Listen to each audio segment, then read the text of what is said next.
বোরো চাষের মাঠ। এখন দেখা যাচ্ছে প্রত্যেকটা লোক বোরো চাষ নিয়ে ব্যস্ত। কেউ দেখা যাচ্ছে বীজ প্রায় তুলে ফেলেছে, জমি প্রায় দিয়ে ফেলেছে। কেউ দেখা যাচ্ছে যে এখন রোয়ানোর জন্যে প্রস্তুত হয়ে গেছে। এমনকি সকাল বিকাল দুবেলাতেই মানুষ চাষ করছে।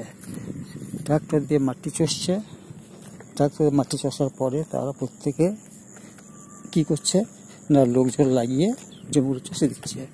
জমিগুলো যা চষা হয়ে গেছে তাতে রুইয়ে দিচ্ছে এবং জমিকে একটু নিজে নিতে হচ্ছে, কারণ জমিতে অনেক আগাছাও থেকে যেতে পারে। তো যাদের জমি ভালো আছে তাদের প্রয়োজন হচ্ছে না।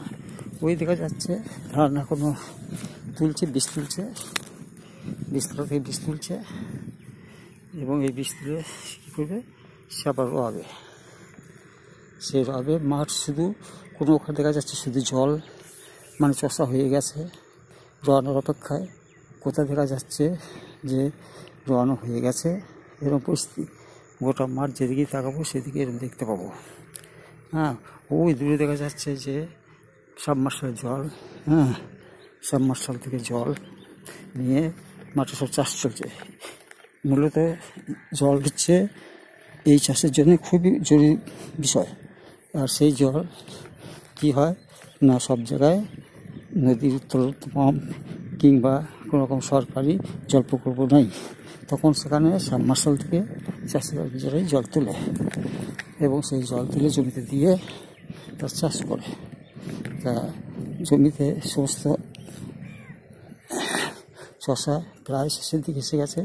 যে মাঠে, সে মাঠেতে দেখতে খুব সুন্দর লাগে।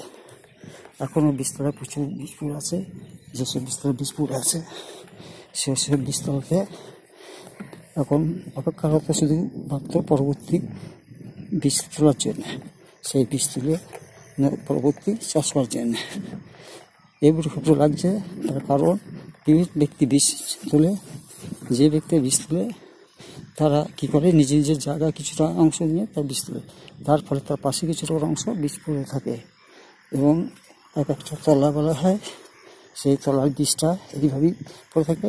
শেষকালে এই বীজতলায় খুব মানুষ চষে দিয়ে সমস্ত কিছু বীজ তুলে নেয়।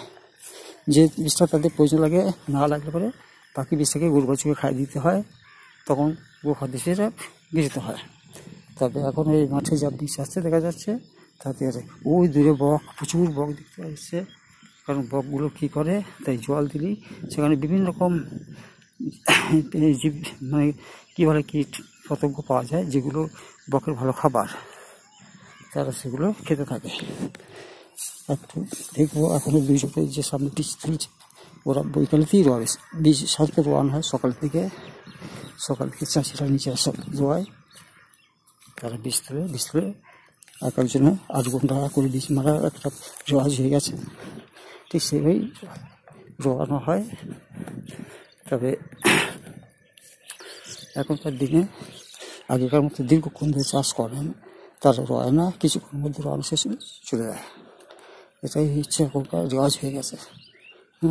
এবার যে নিজের জমি ভাগ করা, বেশাকি ভাগের জমি বা ঠিকো জমি, সেই ঠিকো জমিতে কী করা হয়, নির্দিষ্ট পরিমাণ ধান ভিত্তি থেকে তাকে জমিগুলো দিয়ে দেয় যে প্রকৃত জমির মালিক, তখন তার জমি চাষ হয়, সে তাই পেয়ে যায় ঠিকোটা। এটা বিঘে ভিত্তিক ঠিকো ঠিক হয়। যেমন একজন তুলছে, যে 2জন দেখতে পাওয়া যাচ্ছে, তারা তুলছে। এটা হচ্ছে ব্যাপারটা।